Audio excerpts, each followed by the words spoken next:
Assalamualaikum warahmatullahi wabarakatuh. Perkenalkan, nama saya Sri Wulandari, MPM 18411095 dengan jurusan EMJ 18FE. Di sini saya akan membahas tentang kelompok kami, kelompok 7, yaitu tentang melindungi sistem informasi. Baik, di sini saya akan menjelaskan yang dulu, kerentangan dan penyalahgunaan sistem. Keamanan adalah sistem informasi, hal yang penting dan memerlukan perhatian lebih saat dilakukan pembangunan sebuah sistem informasi. Keamanan adalah serangkaian kebijakan prosedur dan pengukuran teknis yang digunakan untuk mencegah akses yang tidak berwenang, alterasi, kecurian, dan kerusakan fisik pada sistem informasi. Lalu di sini saya akan bahas tentang kerentangan sistem. Sistem mengalami kesalahan saat perangkat keras komputer tidak bekerja secara efektif atau tidak terkonfigurasi secara benar. Kerusakan yang disebabkan oleh tidak tepatnya penggunaan atau tindakan kriminal. Hal lain yang dapat mengganggu sistem komputer adalah gangguan listrik, banjir, kebakaran, dan bencana alam lainnya. Lalu ada penyalahgunaan sistem. Pencurian yang ditintas yaitu kejahatan di mana seorang penipu sejumlah penting informasi personal atau pencurian data yang menggunakan atas nama korban yang data-datanya itu seperti dibajak atau pencurian. Baik, itu saja yang dari saya. Lalu selanjutnya akan disampaikan oleh rekan kelompok saya yaitu Nadir Saputra bagian B. Assalamualaikum warahmatullahi wabarakatuh. Nama saya Nadir Dwi Syahputra dari MNJ 18FX. Di sini saya akan melanjutkan penjelasan dari Sri Wulandari. Di sini saya akan menjelaskan yang B, yaitu nilai bisnis pada keamanan dan pengendalian. Banyak perusahaan enggan membebani keamanan karena tidak terkait langsung dengan pendapatan penjualan. Namun melindungi sistem informasi sangat penting bagi operasi bisnis yang layak mendapat tampilan kedua. Perusahaan memiliki aset informasi yang sangat berharga untuk dilindungi. Sistem sering menyimpan informasi yang rahasia tentang pajak individu, aset keuangan, catatan medis, dan ulasan kinerja pekerjaan.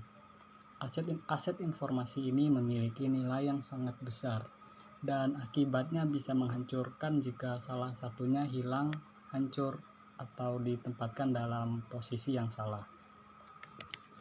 Lalu selanjutnya persyaratan hukum dan regulasi untuk elektronik. Perusahaan menghadapi kewajiban hukum baru untuk penyimpanan catatan elektronik, serta untuk perlindungan privasi.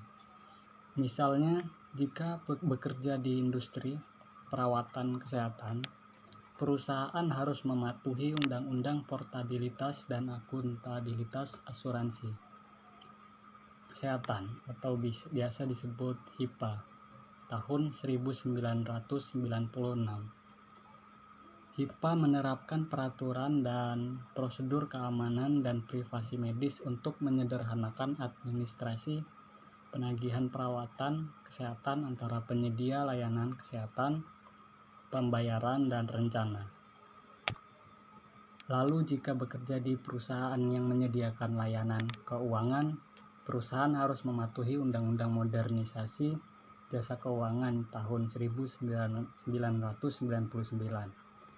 yang lebih dikenal dengan Gramm-Leach-Bliley Act setelah sponsor kongresnya. Tindakan ini mewajibkan lembaga keuangan untuk menjamin keamanan dan kerahasiaan data nasabah. Data harus disimpan pada media yang aman dan tindakan pengamanan khusus harus diterapkan untuk melindungi data semacam itu pada media penyimpanan dan selama pengiriman.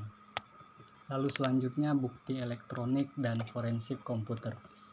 Bukti elektronik mungkin ada pada media penyimpanan komputer dalam bentuk file komputer dan data ambien yang tidak terlihat oleh pengguna biasa. Contohnya mungkin file yang telah dihapus pada hard drive PC, data yang mungkin dihapus pengguna komputer pada media penyimpanan komputer dapat dipulihkan melalui berbagai teknik. Ahli forensik komputer mencoba memulihkan data tersembunyi tersebut untuk dijadikan bukti. Kesadaran akan forensik komputer harus dimasukkan ke dalam proses perencanaan kontingensi perusahaan. Lalu forensik komputer. Forensik komputer adalah pengumpulan, pemeriksaan, autentikasi, pelestarian, dan analisis data yang tersimpan atau diambil dari media penyimpanan komputer sedemikian rupa sehingga informasi tersebut dapat digunakan sebagai bukti di pengadilan. Ini berkaitan dengan 4 hal, yaitu yang pertama, memulihkan data dari komputer sambil menjaga integritas evolusioner. Yang kedua, penyimpanan dan penanganan data elektronik dengan aman. Lalu yang ketiga, menemukan informasi penting dalam sejumlah besar data elektronik. Lalu yang keempat, menyajikan informasi ke pengadilan. Sekian yang bisa saya sampaikan. Untuk penjelasan selanjutnya akan dijelaskan oleh Afini Wulandari. Assalamualaikum warahmatullahi wabarakatuh. Perkenalkan, nama saya Afini Wulandari dari kelas MNJ 18 FX NPM 1841112. Baik, saya akan melanjutkan presentasi dari Nadir Dwi Syahputra. Yang C, membangun kerangka kerja untuk keamanan dan pengendalian. Yang pertama ada pengendalian sistem informasi. Dalam pengendalian sistem informasi terdapat kontrol sistem informasi yang sifatnya manual dan otomatis. Terdapat 2 jenis, yaitu kontrol umum dan kontrol aplikasi. Kontrol umum adalah untuk melakukan perancangan, keamanan, dan penggunaan program komputer dan keamanan data file. Sedangkan kontrol aplikasi yaitu kontrol unik yang untuk setiap aplikasi terkomputerisasi seperti pemrosesan gaji atau pemrosesan pesangon. Selanjutnya ada tugas beresiko. Sebelum perusahaan mengendalikan sistem keamanan di informasi, perusahaan harus mengetahui aset mana yang perlu dilindungi. Penilaian risiko juga menentukan tingkat risiko perusahaan tersebut. Jika aktivitas atau proses tertentu tidak dikendalikan dengan benar, maka sangat beresiko untuk perusahaan tersebut. Selanjutnya ada kebijakan keamanan. Perusahaan perlu mengembangkan kebijakan keamanan untuk melindungi aset perusahaannya. Terdapat banyak cara untuk melakukan kebijakan keamanan, yaitu 1. Informasi risiko peringkat laporan. Kedua, mengidentifikasi tujuan keamanan yang dapat diterima. Ketiga, mengidentifikasi mekanisme untuk mencapai tujuan, serta ketentuan pengolahan yang identitas. Selanjutnya ada perencanaan pemulihan bencana dan perencanaan lanjutan bisnis. Perencanaan lanjutan bisnis maksudnya bagaimana perusahaan memulihkan operasi bisnis setelah terjadi bencana. Misalkan saja setelah terjadi tsunami. Jadi perusahaan harus memikirkan bagaimana lanjutan bisnis ke depannya. Atau mungkin perusahaan tersebut sudah memiliki cadangan lanjutan bisnisnya seperti apa.